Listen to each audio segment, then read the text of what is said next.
The Gorecast is brought to you by American Horrors, the greatest uncut horror channel in the world.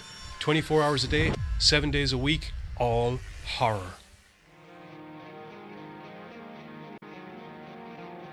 As well as the station of decapitation without your head. America's longest running horror channel, www.withoutyourhead.com. The following program is rated TV MAL. It contains strong language and is intended only for mature audiences. Viewer discretion advised.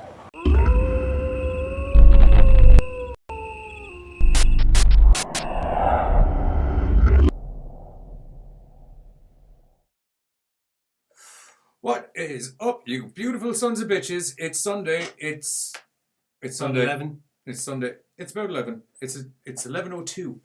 What my very precise clock says. Now? We've all lost an hour, or some of us have. Gained an hour, wasn't it? We've lost an hour. Time moves weirdly. I only live at when night you don't time, so care. it's all just varying degrees of nighttime to me. So it's all good. So welcome to this Sunday's Scorecast, where we have some delectable treats up on the lineup for you. Not some themed thing like we usually do. It's some new up-and-coming movies on the VOD indie horror circuit. Yeah, pretty much. Screeners very were good. doing the rounds. We got our hands on some of them. We decided, you know what? It's about time that we reviewed these films and let the good people know what we thought of them. Because to be perfectly honest, Movies on the Whoops. VOD indie horror circuit. Pardon me a moment. Yeah, pretty much. Screeners right were there. doing the rounds. Sorry. Google buggered me there a moment ago and it crashed everything, so I didn't get to. I'm going to share some things around, and then Fair enough. I'll be back talking with Giz. I'll probably prompt in a little bit here and there. Yeah, as Like I was, no, only joking. bastard. You bastard! God damn it! As I was saying, because we've basically spent the last few weeks doing various themed shows, we have a bit of a back catalogue. Some would say doing what the fuck we wanted. It's what we're good at. It's to what be we're perfectly honest. We want you to do this. I said, goddamn no! This is what I want to do. I will do it. But eventually we decided to capitulate and kind of go, all right, fine. There's a backlog stuff. We're just going to sit down. We're going to Very go good through use of capitulate there, compadre. Hmm? Very good use of the word capitulate there, my compadre. Well, correct use. But yeah, we decided we were going to go through at least some of these films because there's so many of them. But yeah, I'm not going to lie. A lot of the times when we get sent films, I experience a certain amount of trepidation because they're new films, and new films sometimes they're not the best. But I have to say, in this case, they were all freaking awesome in their own unique ways. Two of them are dark and disturbing, and the third film is hilarious and disturbing. Is the only way I can put it. I mean, wow. Yeah, that's pretty apt actually. I can't argue with that there. Yeah, we'll get into better descriptions of stuff as we go along. Dark and disturbing throughout. Weirdly enough, the two dark and disturbing films also have kind of a similar theme in the notion that it's at this point of the show that I must warn all expecting or new mothers that Kids are evil, don't have it. Yeah. That's pretty much it. What you're going to find is 360 minutes worth of Kids Are Evil. And they'll ruin your life somehow. You know, technically speaking, actually, from a certain point of view, the third film kind of works the same way as well. In the same way that I look at my dog like a child. In the same way a lot of people look at their pets as surrogate children, yes. Acts the same way as well. In fact, we're going probably to get be back... easier having a kid temporarily. We'll get back to some of the comparisons. Because my dog's way stronger than a fucking 3-year-old.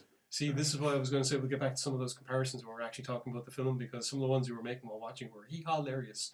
Me? Oh yeah. I just let my mouth open up and see what comes out. Sometimes it goes very badly. Other times it is. Sometimes it goes very badly indeed. Yeah. But anyway, as I said, on to the first film, I guess, because normally we take the time to go into some rambling rant about whatever our specific topic of the week is. But as I said, we haven't really got a specific topic of the week this time. Although there is that somewhat-ish running theme of how looking after things that are smaller than you can go horribly, horribly wrong. Yeah. Well, in one movie, it turns out that if you look after things smaller than you badly, they'll grow up larger than you and kill the fuck out of you. And then in another movie, it turns out that even when they're small, if the situation and circumstances aren't surrounding it okay, it'll end up mentally breaking you down until you kill yourself and anyone else surrounding you. And then the other one just reaffirms everybody else's notion that cats are fucking evil. Cats are awesome. in an evil kind of way. Yes, that's what makes them awesome. Because I'll tell you what, if you ever show me a Constantine movie where he sits in a bath of water holding a fucking dog's fucking face in front of him, I'll buy that ticket. I'll tell you that straight out. You mean a Keanu Reeves movie? The Keanu, it's still a Constantine movie, dude.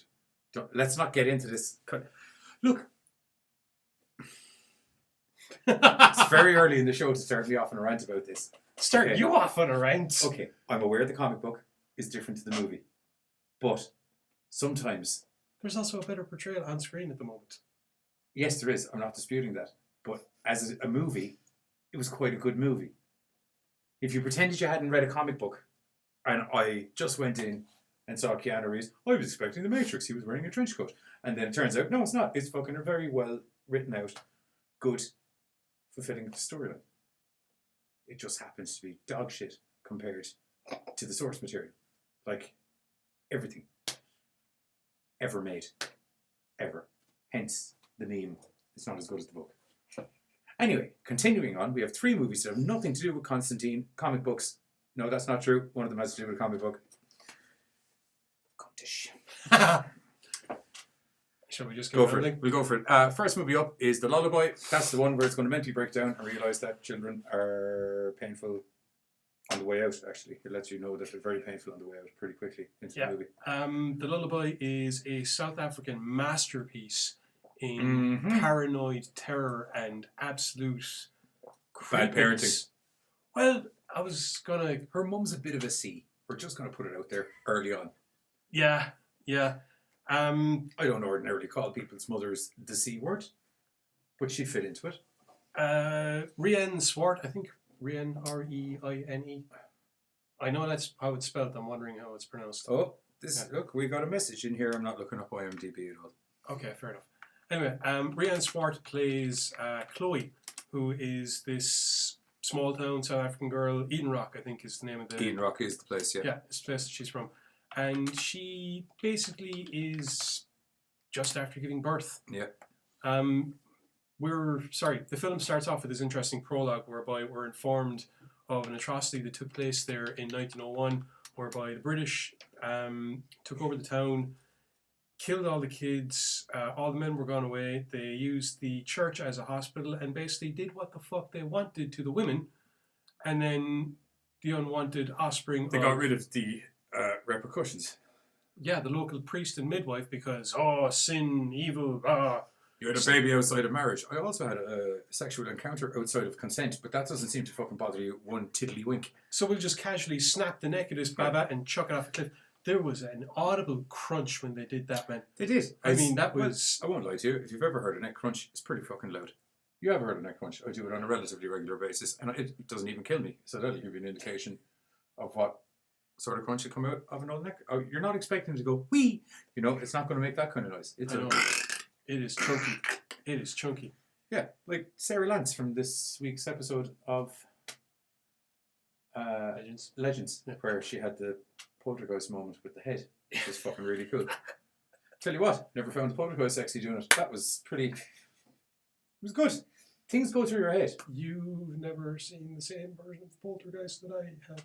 I obviously haven't. I don't run around looking for porn parodies. I don't either. Sometimes they just appear. Except for that one specific episode where we specifically went running around looking for porn parodies. Can I get back to the actual film now? Yep, that's fine. Okay, as I say, accepted. Chloe has newly returned, and by newly I mean she's got a baba in tow. Her mother Ruby, who you get the gist that Ruby is not a very pleasant person very early on, and she is browbeating... As Ryan Reynolds sings the new Deadpool 2 trailer was out, once famously said in a horror movie, cock-juggling thunder cunt. Yeah, it's apt. Anyway, straight off the bat, the mother... Ruby Van Herden. Yeah, straight off the bat, the mother Ruby is telling Chloe how she should behave, what she should be doing. Yep. Blaming Chloe, allowing Chloe to blame herself.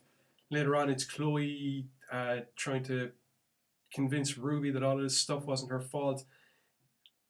To boil it down, you are given what is quite honestly a really, really harrowing story of this girl who, after putting up with emotional and verbal abuse from her mother, and a lot of other crap involving an absent father, and there's other stuff that gets revealed there. Annoying boyfriends and people in the town generally being shit, and she goes on the run. Yeah, she decides, fuck this for a tub spin, I'm off. I'm out of here. And then 9 months later, her mother gets a call, my water broke, I'm pregnant, I'm in this hospital, come get me. It's pretty obvious. Make me a room for two. It's pretty obvious. Technically 1.5. It's pretty obvious straight away that Chloe is not exactly over-exuberant at the notion of motherhood. No. Since, straight and away... paternal instincts that supposedly kick in straight away are by far lacking. Man, she's handed her kid and she's like, no. Yeah. No. And there's earlier shots in the movie where you can tell there isn't the connection. Now she's pretty much just holding her baby like this. What do I do with it? Yeah. Don't hold it like that anyway. Be a good thing. But it's a good pee distance. Yeah. Because you can kind of be like, whoop. You pee that way now. Whereas up here, you don't have a lot of time to figure out what's going on. It's just like, hey, I think, well, fuck, my face is wet. This is why you hate kids, isn't it? Because you don't know how to handle them. Hate is a strong word. Incessantly dislike. I bet this film really did joys for you, didn't it? I can tell you, it didn't win me over. The movie itself won me over. I actually really enjoyed the movie, but I didn't watch this movie and go, do you know what? Kids could do with several of those. Well, as I said, things don't exactly go well for Chloe either when she starts tripping fucking balls. No, and I've been tripping balls as well without kids. That's rough. Yeah. Very shortly after arriving back home and dealing with the notion that she's a new mother and dealing with the notion that her own mother is a fucking narcissistic control freak and dealing with the notion that her fucking boyfriend, best friend, whatever... TC. CJ, oh, tracked. I'm just trying to avoid saying the N word repeatedly. Yeah. I've got a good few in there in 20 minutes. As I said, Chloe ends up spiraling downwards. She is seeing this Puritan, bonneted woman, old style. Imagine the evil nun from Sinister, but in a Puritan outfit instead of a nun's outfit. Which, the reason you think she looks like the Sinister nun is because Puritan outfits look remarkably like nuns' outfits anyway, except they're a little more bonnety on top. It's all that suppressed everything. It's all the black and white and the sunken eyes. Black and white and dead all over? Black and white and dead all over. Yeah, that's exactly it. What happens if you kick a penguin down a hill? Black and white and red all over. Black and white and red all over. What's the black and white and dead? Oh yeah, it's the same joke. You just replaced the word dead. Nice. Thank you. Now that I've officially caught up. Anyway, Ruby has a therapist or a doctor or whatever way you want to call him, Dr. Reed, who, to be perfectly honest, the very first thing that you get goes in through everyone's head when you see them is, well, this guy's a fucking predator. Yeah. Straight up. Pretty sure I was good right up until he wasn't the guy. I was pretty sure. I'm trying to tiptoe around important details that I think are better left unsaid for this. I didn't know was it just me though, because you see, I have a tendency of getting a notion in my head, and then contrary to whatever bits of other evidence are thrown up in front of me, I'm like, nah, he did it. See, and that's one of the things this film does fantastically well. It blurs the line and makes you question everything that you're seeing, just the same way that Ruby is questioning, or that Chloe is questioning whether or not she's going batshit insane, whether or not some creepy old nun is trying to kill her kid, if it's just her mother taking the kid out of the room and she's having a freak attack. There's also the very smart use of the epilogue where it actually makes you wonder, is it some sort of demon possession thing, or is it baby related, or is it other thing related, or... The entire film is done in such a way that you are constantly feeling as paranoid as Chloe must be. It starts off with anyone that's gone days without sleep knows that after a while you're kind of like. I saw Shadow People, and my girlfriend at the time and me went through a shopping centre, and she said it looked like she was walking her day release mental patient boyfriend through town before she had to bring him back. I rest my case. That was day 6 and a bit. I haven't pushed myself that far because I'm not an idiot. I didn't push myself, I just couldn't sleep. Oh, that's why the gods invented booze. We won't get into what I was doing, but I was pretty much trying everything to knock myself out, and it wasn't working. I sometimes just can't sleep.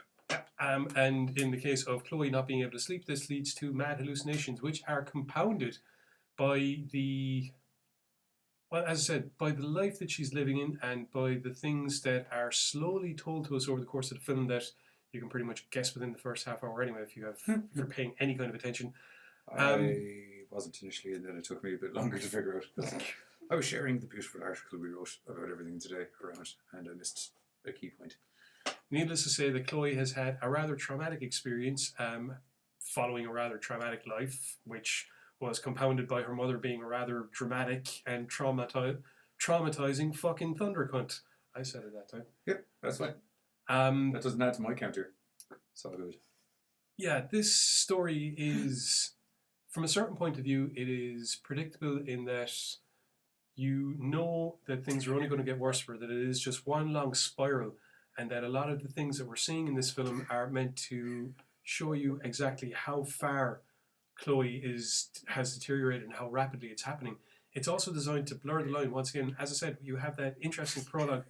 What the fuck am I missing out on here? There's something going on in the comments feed. That's brilliant.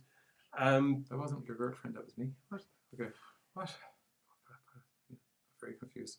What show is that? Late joiner here. Okay, the movie's The Lullaby, not a TV show. Ronan. Yeah.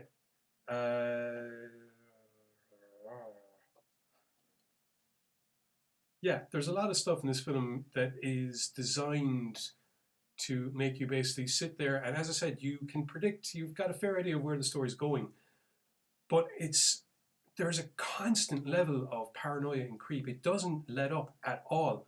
Even the parts where this film gets calm and quiet. I wouldn't call it predictable as such. Like, you think you know where it's going, then it makes you think you didn't know where it was going. You know the general direction. Oh, yes. There's stuff that pops up in between. You're watching this film and you're convinced of certain facts. Yeah. And then as the story unfolds, you're totally Facts fucking wrong. become questionable. But it's one of the things that make this film work. You were totally wrong, and all of a sudden you left yourself sitting there kind of going, I thought really horribly of that person the whole time they were trying to do good. Just because of the way the film is shot, because of the camera angles, because of the characterizations, because of the dialogue and the way that it's delivered. I was convinced at one point that one of the main characters in the film was a horrible, no-account, me-like bastard. And it turns out, no, he just comes off that way and he actually genuinely gives a shit.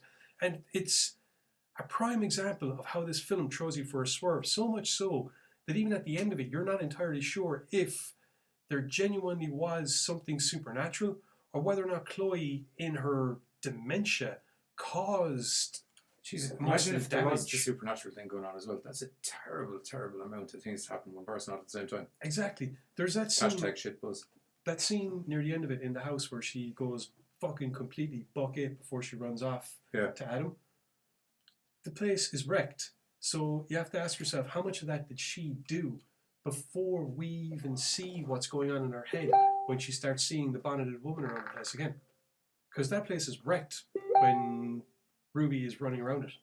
I like the use of the word wrecked repeatedly. Well, you know, riggedy wrecked. Riggedy wrecked yourself before your jiggity made you check yourself into a mental home. That's where these kind of things go. Inevitably. Hashtag out for your kids. But we do trailer, and then you can do your end of synopsis maybe. Yes. I like them. Yes. Oh, I gotta get you a little white cat. Probably not actually after this, because it'll actually also put you off. Not this movie, an upcoming movie, but also put you off cats. Awful lot of pussy jokes. I'd say the right amount of pussy jokes, and on that, the Lullaby, which has nothing to do with pussy jokes.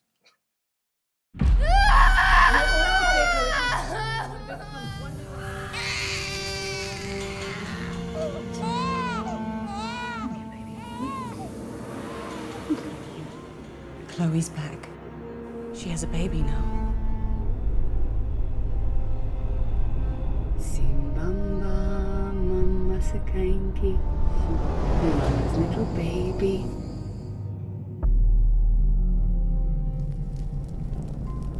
This is what happens when you run away from home. When you leave me. It's been days since I had a good night's rest. Motherhood is hard, Chloe. The sooner you realize that, the better.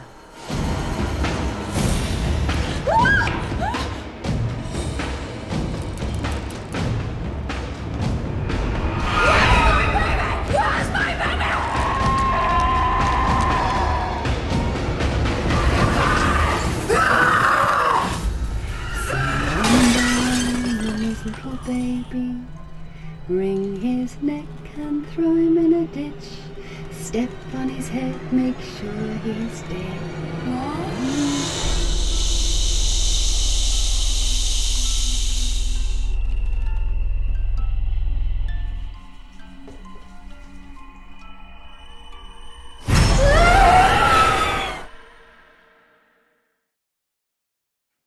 And we're back. There we go. I'm just sharing stuff out here. No matter. Things we missed. As you can see in the trailer, Lullaby is full on dark, creepy, and more than a little bit traumatizing, to be perfectly honest, because, as I said, it's one of those interesting films whereby, Gets gruesome as well.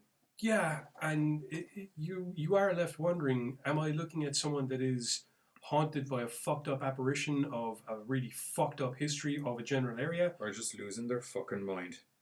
Further down the rabbit hole they go. Rabbit holes, they cause so much hassle for them. Yeah, well, that's why you kill that white wabbit before you... He said, kill the wabbit. I'm a wabbit swayer. Get Get top up way way up. What a nasty habit. Kill the wabbit.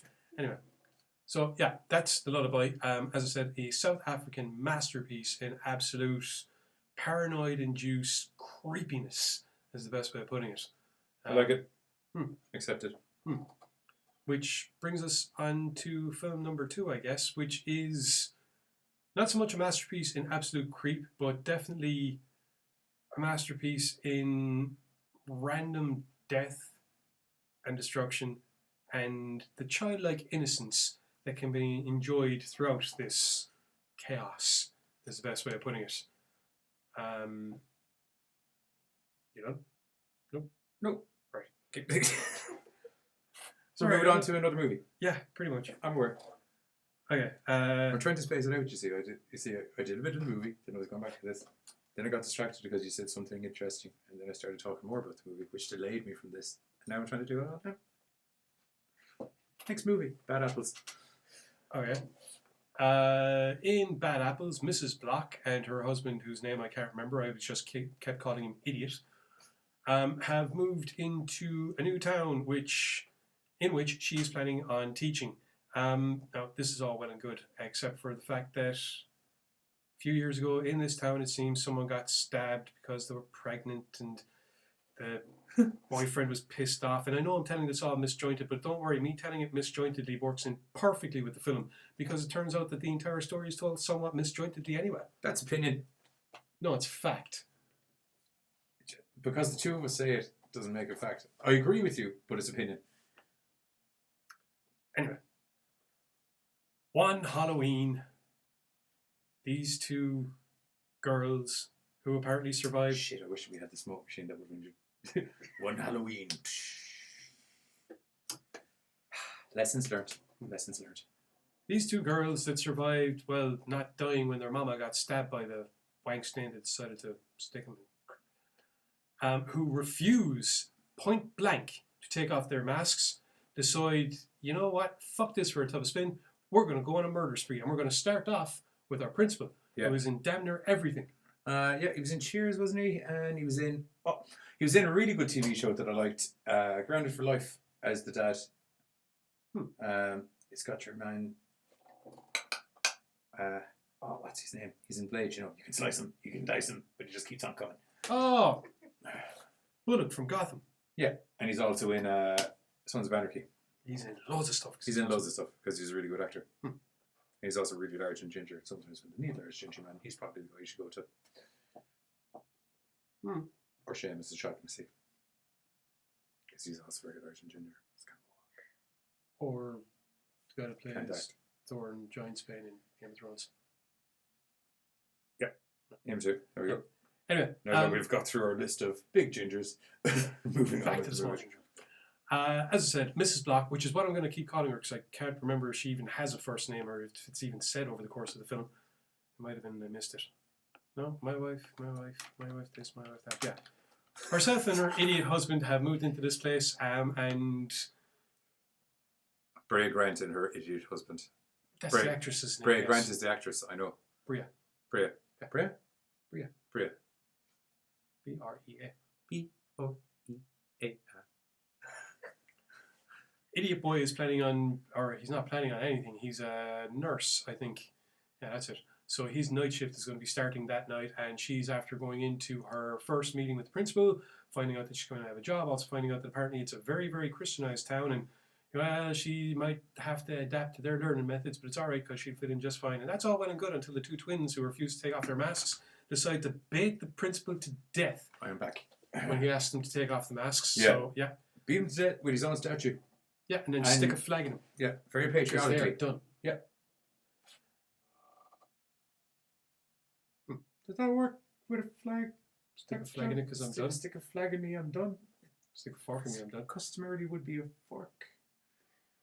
He It was also accepts spoon or knife or a thermometer thing. That she used. fork. No. No, that's a Oh, spoon the and a turkey fork. baster thing. Yeah, Back turkey of the head. baster. Back in the head. Or like a thermometer. Do you know when you're like, I need my chicken to be a meat thermometer. Yeah, back of the head. Meat thermometer. Yeah, like all of those things. They didn't use that though. They used didn't the use flag. that though, so it rendered Giz's joke useless. That joke was on point. It rendered your rambling useless. But you wouldn't stick a flag in something if it was done. Yeah, what if you're trying to... Unless it's the moon. It made sense for the scene, and yeah, They didn't make the moon. nobody made the moon except, nature and gravity. Asteroid strikes. Yeah, that large guy with the beard. Santa? Yeah. Makes sense. Anyway, Santa and his son, Mrs. Claus. 'twas the night before Halloween, and all through the house, Oh yeah. Mrs. Block was pissed off because her husband couldn't help her unpack anything because he's a waste of time. Instead, he fucks off to buy pumpkins because he insists on carving them before he goes to work in the hospital that night. Meanwhile, their Many pumpkins. Yeah, many pumpkins. Because one pumpkin isn't enough for Halloween. They need a whole fucking plethora. Meanwhile, their Elvira disguised cougar-ish house or neighbour I'd decides say you to. could safely remove the ish from the end of that there. She was coming onto that chick, something fierce. Yeah. I'd say she's one of those infestor predators, do you know, where it's kind of like, I won't try and isolate the husband and just bang the husband. I'll just bang my way through the two of them. Hashtag getting shit done. Anyway, she informs Mrs. Block about the fact that it's a lovely neighbourhood, brilliant people, but she might want to watch out for Samuel the paedophile who lives across the street. Yeah. Pederast. Because I've never heard of it as a pederast. I actually have. I've heard of pederast. Never heard of it with the T. Okay. Color me wrong. Americans. Who would have knew? Yeah. Who would have knew? So yeah, Idiot Boy returns home with these pumpkins. They start carving them up. Yeah. She gets actually before they even start carving them up. There's a bathroom interlude. Bathroom. Yeah, where he's an idiot and doesn't get in the tub straight away when she says to. Yeah. Yeah. Especially considering she's looking for, like, some people don't look sexy in a bathtub. She looked good in a bathtub. Women generally look sexy in a bathtub. Depends. I said generally. I essentially said generally as well. Anyway, Idiot Boy proves exactly what he's made of when the Mrs. Block gets a little bit disturbed by Samuel casually sparking up and having a cigarette right outside their front fucking window.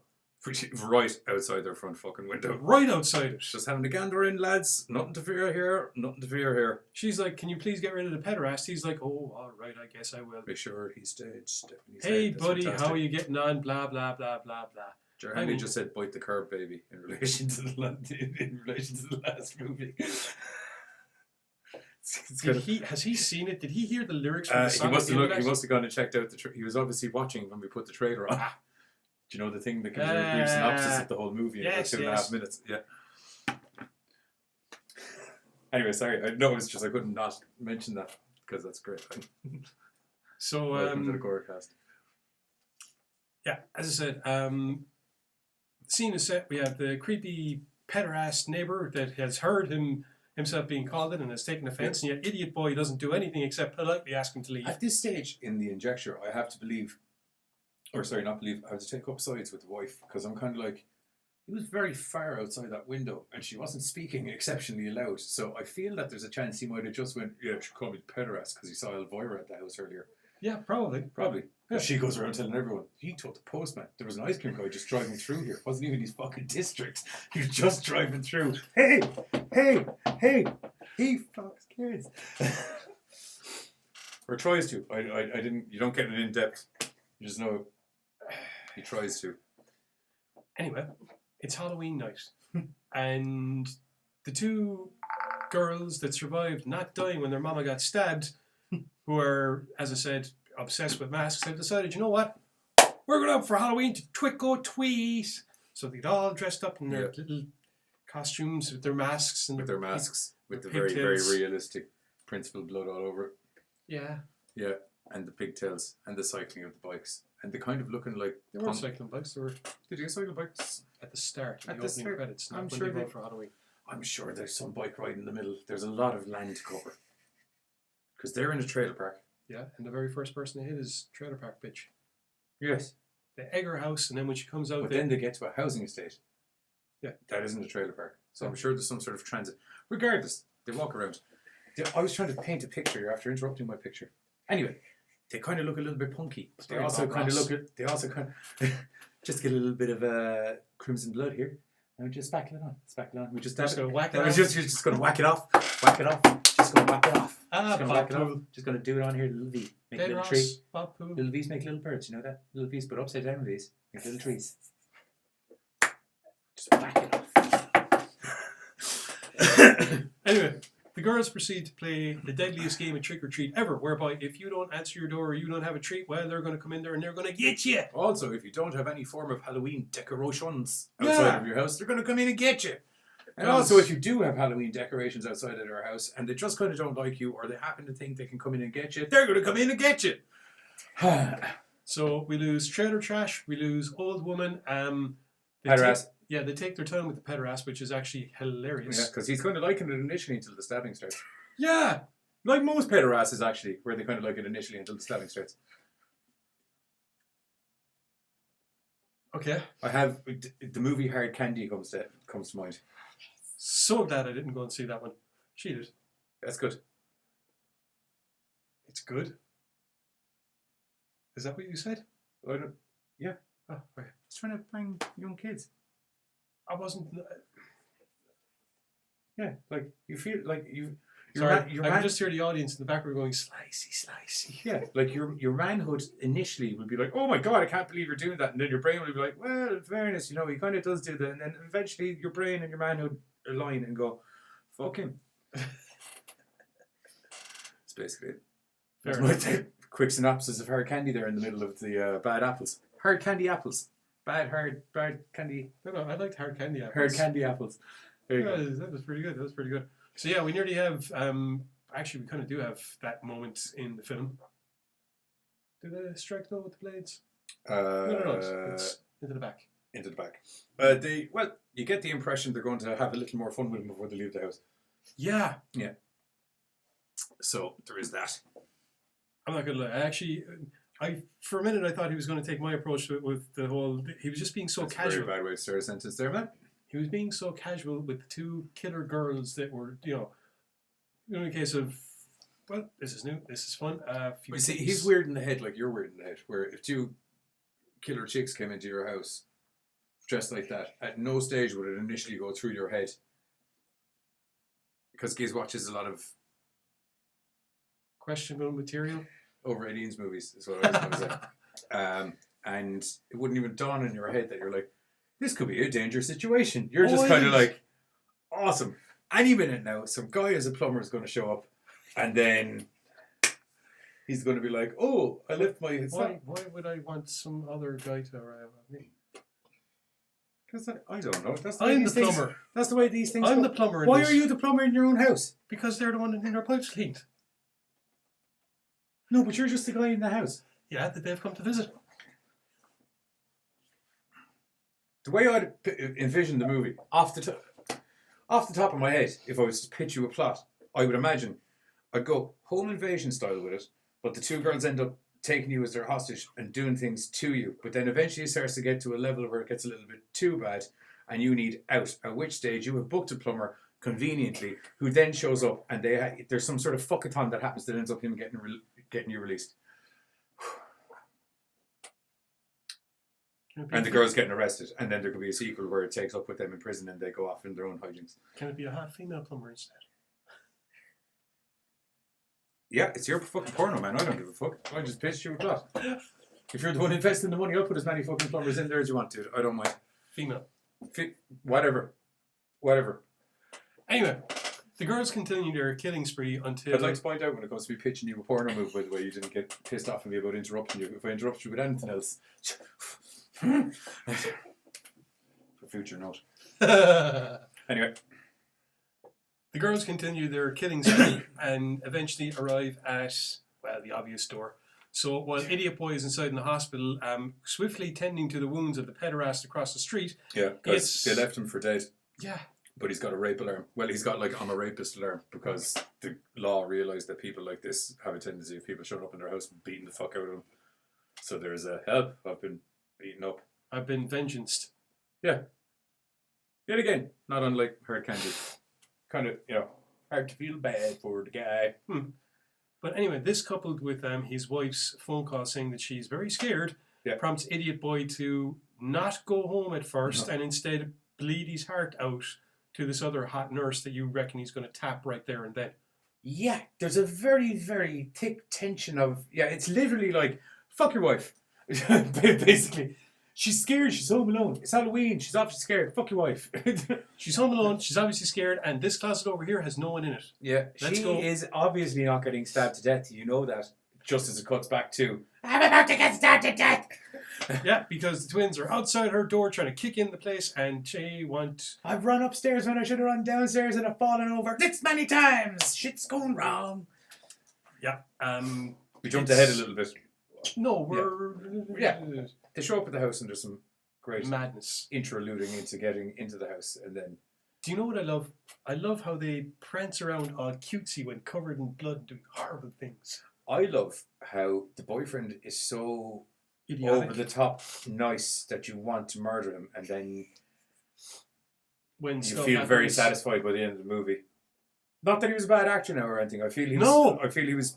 His The role was character. done specifically to do. The character. Yeah, it was to get someone from the family on side, but not so on side that you'd be upset if they died. Basically. I wanted to see something horrible happen to him from the very start. I did, and you get it. And I'm not going to tell you what it is because it's actually quite inventive. And I was actually like, 10 points to you, movie. That's a good kill. We're not going to give away the ending, obviously, because we don't do that shit. Because if I hop over to Horror here, we forgot to say it about The Lullaby. The Lullaby is available on VOD and in cinemas since the 3rd or the 2nd of this month. So make sure to go download that or watch that because it's well worth it. It's a good treat. And Bad Apples is available from, I think it was the 3rd of March as well. Or, no, sorry, 6th of March. Whew, there you go. That's why we're not going to tell you why. Or that's why we're not going to give away too much of the ending because it's quite new. And myself and Giz don't like fucking movies up on you. That there's a good chance you might download. Yeah. That's it. You don't mind ruining Friday the 13th on you because if you haven't seen it, Then tough you're living nuggies. under a rock or you're under the age of 10. unless it's a new Friday the 13th, at which point same rules apply. Although there's a certain formula through the Friday the 13th that it should be kind of like, you ruined the movie. Did I really? Did I really? Or has it been relatively formulaic there for like 10 years? Not that I'll get around about the formula. Don't change the formula. It's like Frosties. Good formula. Fucking They're works. great. Yes. And don't mess with it. It's like, it's the right amount of sugar, right amount of flake. Rub. Done. But they did mess with it. They did mess with it because they had Took to up get the that. toys. Yeah, that's because fucktars kept choking on him. Who chokes on? I'd imagine that the way I envision it is a stupid kid eats toy at breakfast. Darwinism. This is called a lesson in Darwinism. Yeah, but evidently Darwinism can get companies sued. So there's that one. Or then there's the other option of there's like, I don't know. I'm not going to say, I'm going to say vascularly challenged. So someone eating breakfast and paying no attention to what's gone into the bowl. Byron. Yes. And just shovels a toy in. In the defense of that happening, some of those toys used to be, do you remember us being kids? Not me and him being literally kids, because contrary to popular belief, we only moved into a studio together in recent years, whereas kids, we were separate. Contrary to the remarkable family resemblance. I don't know about anymore. But the toys in the Frosties used to be hella tiny. They weren't that tiny. Some of them were very tiny. Like some of them used to be little miniature things. Yeah. Yeah. Until But that size. yeah. No, I'm not disputing. How do you get that in your mouth on a spoon without noticing it? I'm not saying it's not crazy how that could happen, but that actually happened. That episode of Masters of Horror, a man's eating cereal and there's fingers in it, the Washingtonians. Yeah, there you go. People are there reading probably not the Washingtonians, but like people were there on phones and reading comic books or watching a cartoon as they're eating cereal. Next thing you know, you're choking on Bugs Bunny. Or the thing that's supposed to be for the back tire of your bicycle. Now every time you go running with your mouth open, it goes. Plastic ball. No, the plastic ball is made like a kind of a rattly noise. plastic No, do you know the plastic thing that used to go in between the spokes? Ah, And yeah, you just made it sound like a motorbike. yeah. That's a bit of a sidetrack. Yeah. That's a bit of a sidetrack. See, this is what happens when you watch Bad Apples. You remember all the things that you remember when you were a kid, and you wonder what would it have been like to go around in a mask and kill everybody because they didn't give you sweets, or because they were just an asshole, or because you were bored. Some of us wonder what it would be like. Some of us just remember briefly. Trailer? Trailer. Yeah, we'll do trailer and then we'll do our end thoughts. I forgot we hadn't hit the trailer on that. Okay, Bad Apples trailer, or Apples, as I seem to have spelled it here, coming up now.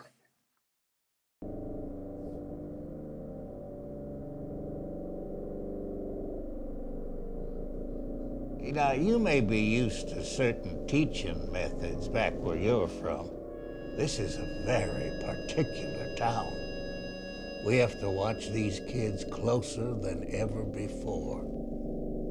These kids, they're dangerous. They're dangerous now.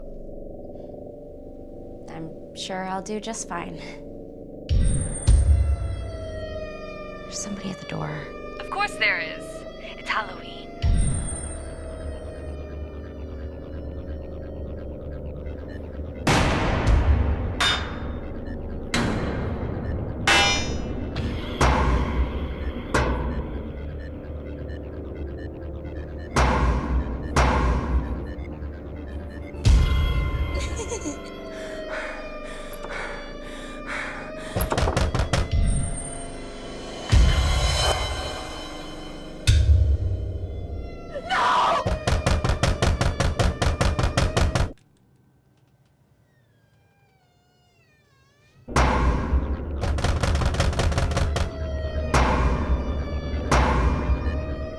Happy Halloween.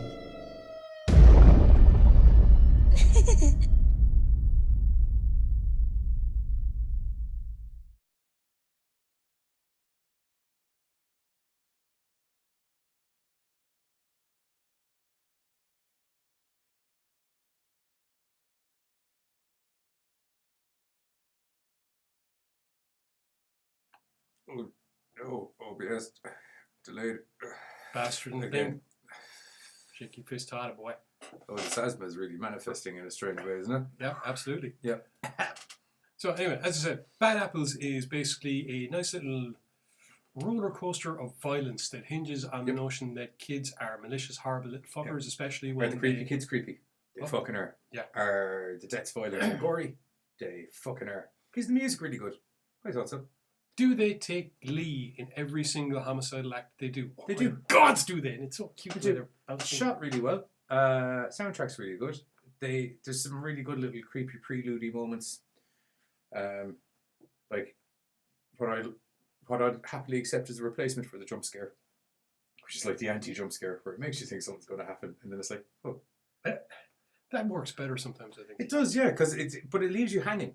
Do you know what I mean? It's kind of like, do you know if you're It primes you, so Do you know if when you they were- do hit you with the jump scare, you're like, Jesus! Do you know if you were on the job, shall we say, and you didn't get to finish, and then an hour or two later you were on the job again, and it's like a lot quicker because you already got a bullet in the chamber. Do you know what I mean? As I said, you're Yeah. primed. That it's what that kind of does. It kind of like starts loading pre-bullets in the chamber. So when you finally get a bit of visual gore gratification, you're like, oh my god, you know, or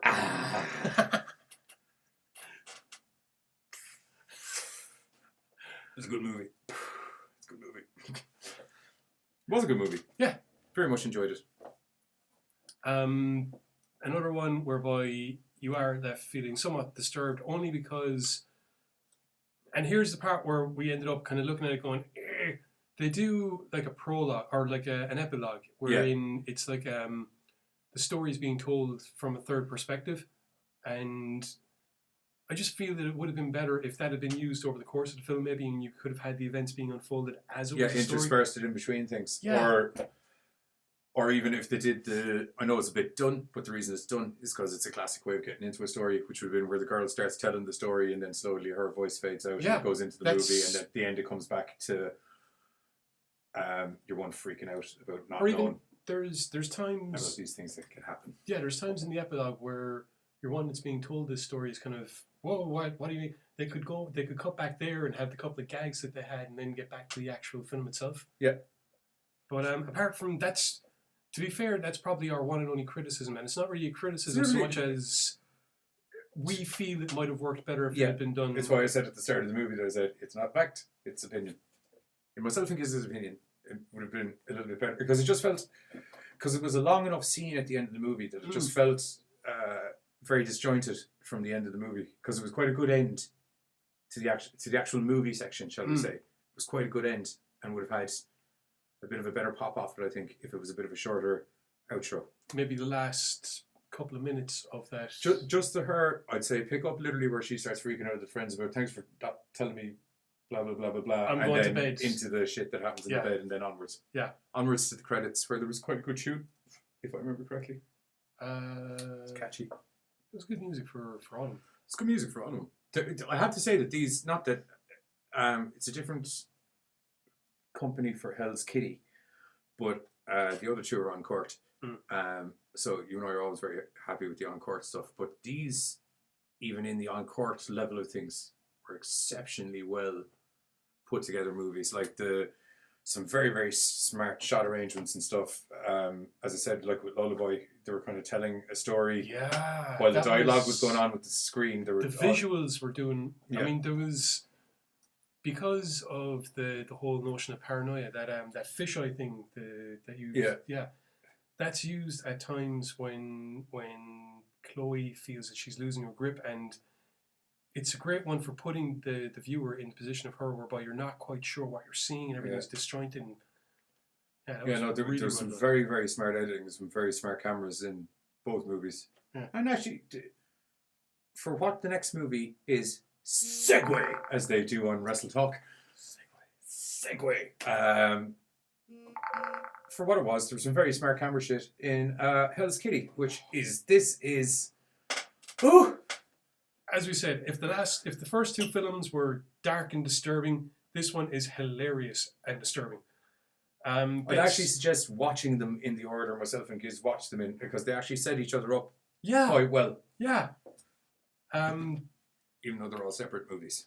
Based on a web series and a comic book, Hell's Kitty tells the story of screenwriter... Oh crap! What's his name?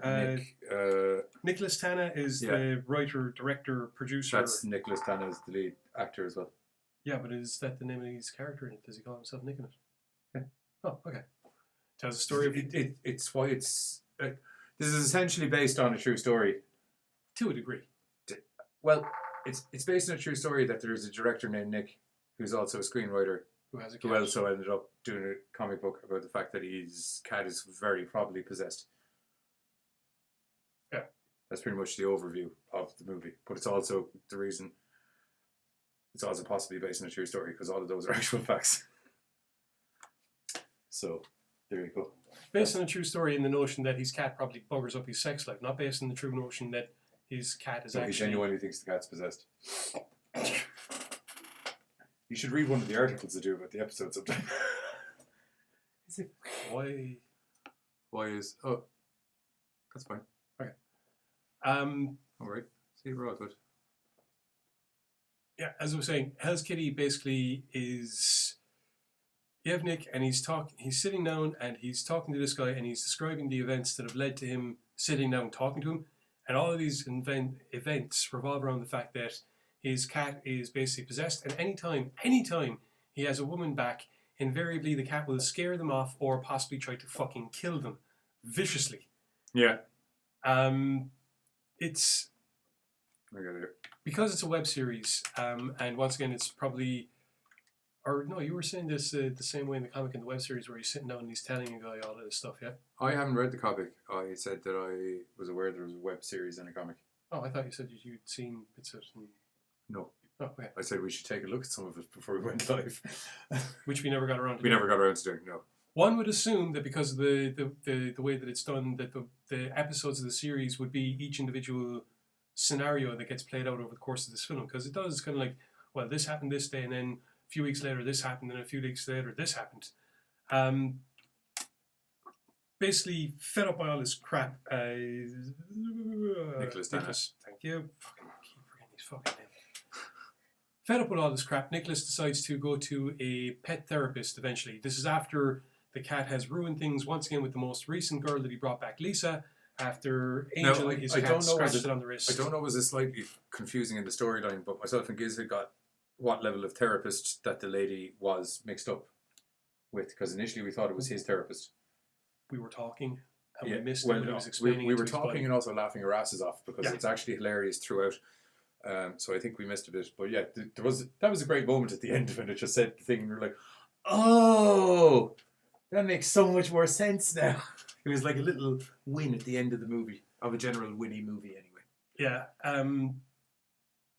Nicholas gets in this cat therapist to try and help him. She's like, oh, well, you need to give the cat the attention that it's craving, and after a while she'll be placated, and then you can go along and you can bring women back. And just the way that it's done, especially the actress that they have in, the entire thing, sexual overtures are just everywhere. This entire thing is just the amount of pussy jokes. There's as many pussy jokes as you would expect in an over-18s movie that revolves around a possessed cat. That is keeping you away from getting your iron. Yeah. To be perfectly honest. Yeah. There's, as I said, these things are basically told over the series because it's a episodic web series, obviously. Yeah. That's the way these things unfold. As I said, he's telling this guy this happened this day. This possessed pussy sounds like Byron wrote himself a movie. Oh dear. Oh dear. He was right on the button with questionable material, says Byron. You can frown right Sure, off. Handy, make sure he's dead. Oh yeah, that's the car baby comment. Yeah. Anyway, we're all up to Yeah. zombies. Lisa, the chick that gets scratched, Yeah. rings Gets a vein slapped off. Nicholas up at one point, and he's thinking, oh great, she's back onto me. And she starts talking to him all sexy, telling her about this dream that she had. He was in it. It's played by Lisa Younger. Yeah. Yep. This dream she had, he was in it, and she gave him a great big lawsuit. Because she's lawsuit. gonna sue him over his cat being mental. Which it is. Yeah. Yeah. At which point Quite adorable. Yeah. He explains this to his buddy. His buddy happens to have a card on him, says, this is an expert, give her a call, she'll fix everything. Because his buddy is constantly going on about how he needs to get rid of the cat, and it's the only way he's ever going to be able to get a woman and move on with his life because his cat's fucking him up. And this woman is a professional. You used to be my fucking wingman, man. She will fix everything. So on he goes, and he rings Miss Remmel, who turns out to be Nina freaking Hartley. Rommel. Remmel. Rommel. R-E-M-M-E-L. R-O-M-M-E-L. And they misspelled it on the paper because it said E. But yeah, Nina Hartley appears in it as like a dominatrix. Who would have guessed? Who's Nina Hartley, Giz? Go look her up. Okay. Leading to Nicholas being in a very bizarre, well, not really bizarre, I suppose. Leading to Nicholas being videotaped by his buddy as he's bound, gagged, and hogtied, which is all well and good until the cat arrives on. And blindfolded. And blindfolded, obviously. Yeah. Which is all fine and good until the cat arrives on, freaks out Miss Hartley, goes after her, and then the cat quite literally has her tongue, ensuring that she will never be able to speak about it again. Yeah, and then she runs off in the nip. She's not in the nip, she's in that body stocking. Yeah, it's like it's practically the nip. How many nips could you see? Dos. That's called being in the nip. Yeah. She was wearing undergarments on the lower end, just in case people think it's a different type of movie. So she runs off anyway, missing her tongue, and then they're all wondering where she ran off to until they see the cat kind of wander in with her tongue in its mouth. the next messed up incident that occurs is a copper I was on, played by Michael Berryman. yeah. I can remember his face because I always remember. People, if you can't remember who Michael Berryman is, he's more famously known for being in The Hills of Eyes. Thank you. Among many other horror movies. So he's investigating the disappearance of Lisa, who was the chick that got clawed on the wrist. Yeah. Because your man's... No, they're looking for the special girlfriend that's in the cat. No. Yes. They're looking for Lisa, who was the chick that got slashed on the wrist. We don't find out about the other stuff until later on. Okay. When Nicholas is confronted by the mother of another one of these ex-girlfriends, played by a very famous actress. Oh, no. Oh, this ain't fair. I had it all lined up and then I moved stuff to try and figure out other stuff. Fuck it. There's famous actors. Played by another very famous actress. She's in John Carpenter's everything. She's in The Fog and she's in Escape from New York and she's in a bunch of other stuff. Bobo. Andrea Bobo. Barbo. What? I don't know who you're on about. Sorry. You're even worse than me because at least I can visualize her. Anyway, I know who you're. I can visualize her as well. I watched the movie with you. I just can't remember her name. I never knew her name though. She informs Nicholas all about her daughter Rosemary because the entire film is littered with famous horror movie names as well, and it's just one giant horror movie homage, to be perfectly honest. Like the Pet Shrink's Dr. Laurie Strode. Yeah. And there's Father Damien. Yeah. And you have Detective Pluto. But yeah, Mrs. Carey, or Mrs. Carey, that's it, because it's Rosemary Carey. Shane Ware, Adrian Barbeau. Thank you. Thank you very much, Shane Ware, you fucking legend of a man. At least I was getting her second name right. Yeah. Bravo. That's good. Byrne laughed at something. Byrne, I've gone too far. They've shaved a donkey and a priest in my future. There's a shaved donkey and a priest in my future. Byrne's in Mexico anyway. Because of Tijuana Gypsy Studies personal radio. No more dire straits. Oh, Kylie, man. Do you not watch Zig and Zag? Anyway. I lived a rock star lifestyle from the age of about 20 up until now. But I lived it before that when Zag was blasting out metal because he used to host the metal show. I've erased pretty much everything from about easily 2002 backwards. It's all just random flashes of memory. Are they even mine, or do I just remember other people's? I don't fucking know. Anyway, back to the film. Yeah, Nicholas is informed that once upon a time he went out with this chick named Rosemary. I love the way he's informed that once upon a time he went out. He is informed. I know. I'm agreeing with you. I'm just saying it's fucking hilarious. But he went out with this chick named Rosemary who ended up offing herself, and here's her diary, and there's all kind of madness in the diary, and oh my God, was she ever a bag of crazy? She's a bag of crazy. I liked when the detective was like, you were dating this girl between hin and hin, and he's like, was I? Literally, zero recollections. Yeah, because it turns out that, well, basically this chick was some form of witch, felt spurned by Nicholas's love, and decided, felt that the cat was getting in the way and that Nicholas would never be able to love, and therefore was going to whack the cat. Of course, then that plan kind of altered and everything kind of got fucked up, and as a result, there's now a demon kitty, tearing faces off. Demon kitty, it's bad kitty, demon kitty. Yeah. And the worst thing is, that's actually appropriate for this film because it's just take your brain, dunk it in a vat of acid, and sit down inside one of those, like, cat-specific animal shelters. Cat shelter. I don't know. Catchery. I didn't want to say that word because I didn't think it was a real word. It's not a real word, is it? I think it is. Oh, I don't know. I know. I'm confused. Yeah. But anyway, Nicholas tries various different methods to save his love life, to be perfectly fucking honest. Every time the cat therapist is over, it's like he's 2 steps away from sticking his tongue down her throat, and who could fucking blame him? Because she is... Yes, she's quite tight like a tiger. His buddy is arriving on with... Women. Who decide that they're going to have a threesome with him until the cat intervenes. Yeah. And 49 minutes and 30 seconds is where I get really pissed off with the fucking movie.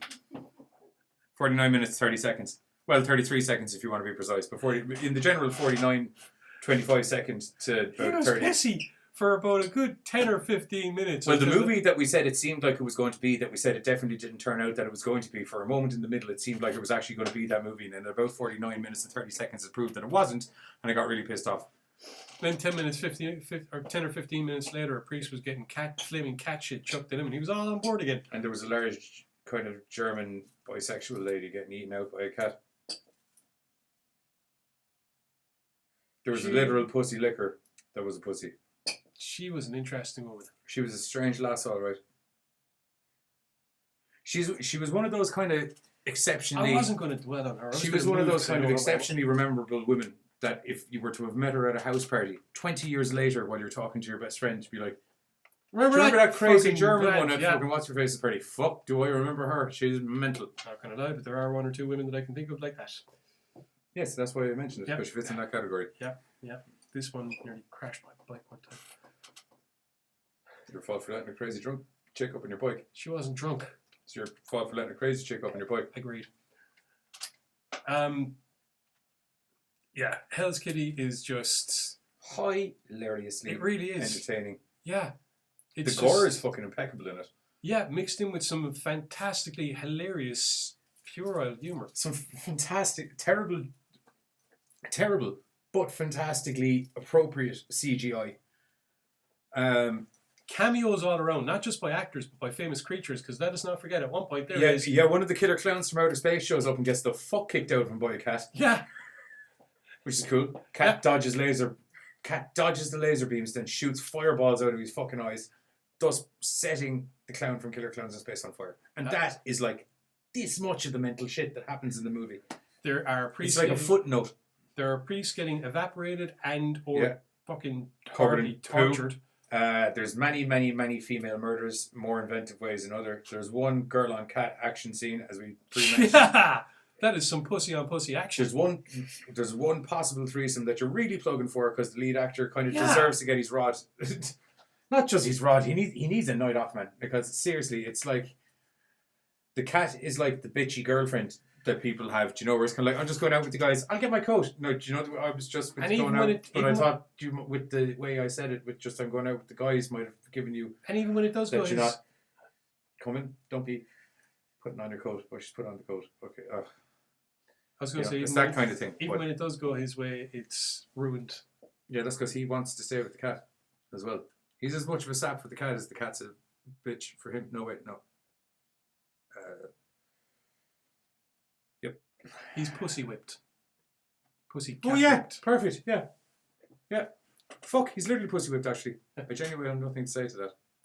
Show me a shaved. Show me. What? Show me on the shaved donkey where the priest. Warren's been obviously drinking. Yeah, I was just about to say it. Words in row make sentences good. I think you and I got so excited about the movie. We're going to cut to a trailer for a minute. We'll gather our thoughts and come back with a final solution. No, wait, that sounds very bad. We're just going to go to the trailer there and move on. Dude, that's how WCW nearly got in trouble. Play it. You look nervous. If you'd been through what I've been through, you'd be nervous too.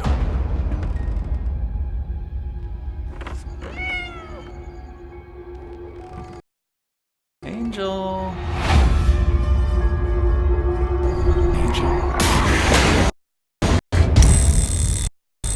What, did I scare you?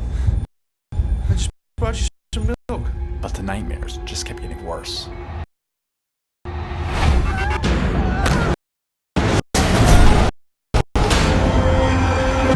I don't even know where to begin. My cat. I can't wait to pet her. She would get too All that because some obsessive chick had a crush on you?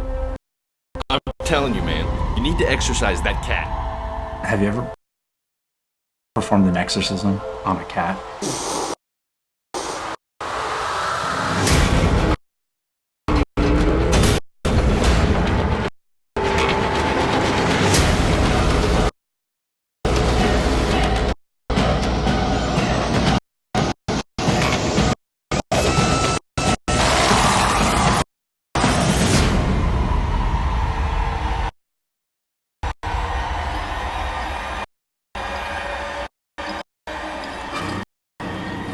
Where'd she go?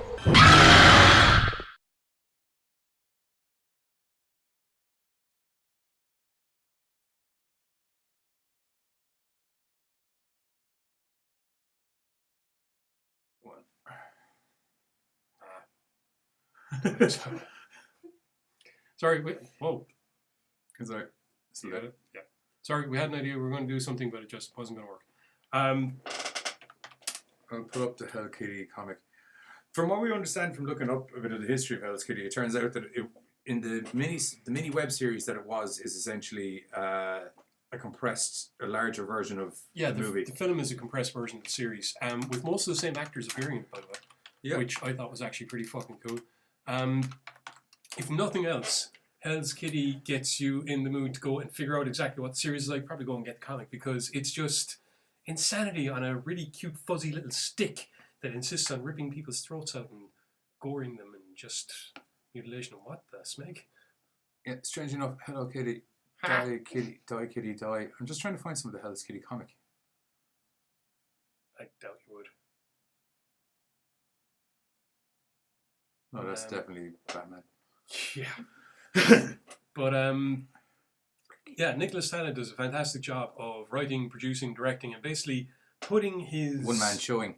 Yeah, putting this one hopes fucked up version of his life on display for everyone to just laugh their asses off, because it's just madcap, off the wall humor.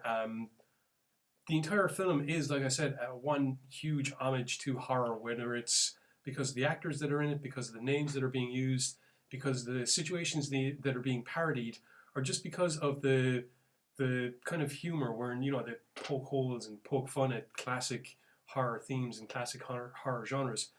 After watching... There's some fucking righteousness going on in the comments feed here. It's fantastic. Do we even want to know?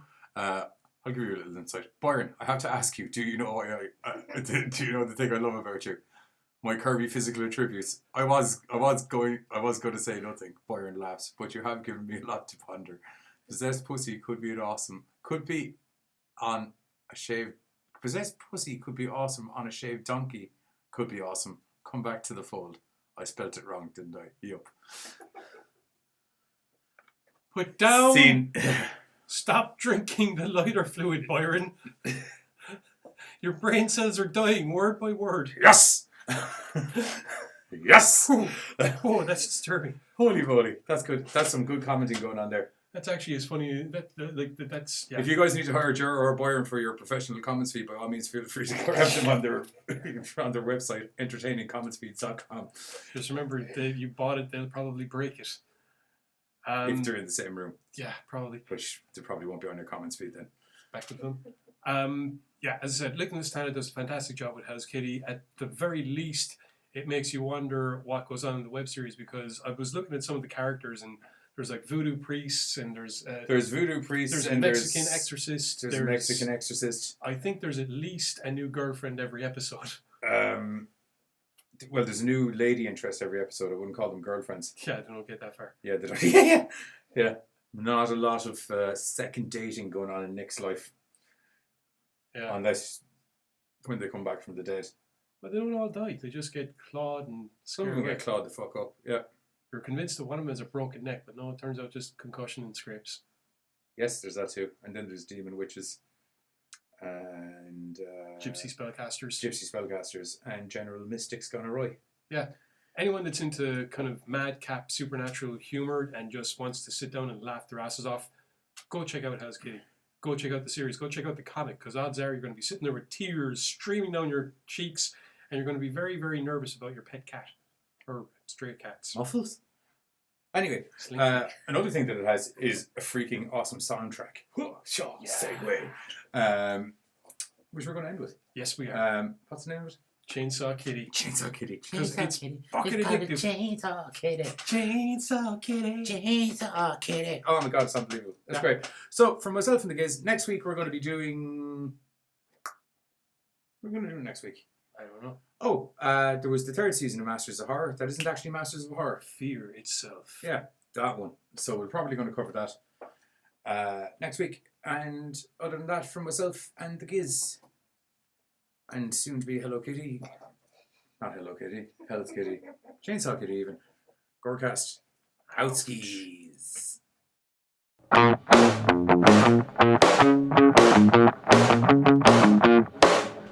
Chainsaw Kitty. I'm a Chainsaw Kitty. Chainsaw Kitty. I'm a Chainsaw Kitty. Creeping down the corner. Chainsaw Kitty.